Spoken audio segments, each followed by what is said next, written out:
Hello friends, na bon chavin de khopa. Tuni kho video in sip do hi PDF ko na JPG file a move to dan. Le PDF hui pitili ma so do de ham ti ni sai de hin app si ma chai man lo de hin.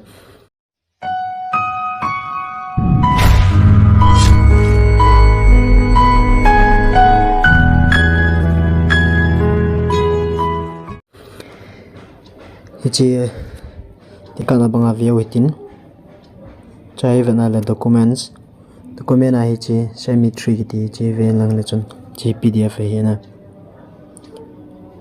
PDF hi lima hi point PDF in JPG file wang hi point cha cho hichi hi JPG lima hi convert ding wa hi le na phone a browser khat pen hongin lang browser na hon do le chi line file transfer for converter chi hol lang chizon hon do pale tam ding hin na chi mai tam men lang jong le kin se nom chu he achung pe na online converter ki pa hi chi lengin lang chuna han do chi hung ding hin chi jo phale hin hitin tol le chun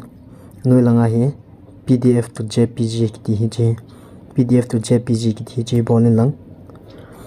chunu lu do le choose file laya choose file hi chi me in lang chapal le chun file a lut in lang documents PDF JPG na so no pen cho lengin lang le chun zo chi send me 3 chi inzo PDF cho chi kan handling hi chi kan bolding hi chunu bol do langa le chun laya hi amala ma hung convert de tain chula ya no ya hi chi in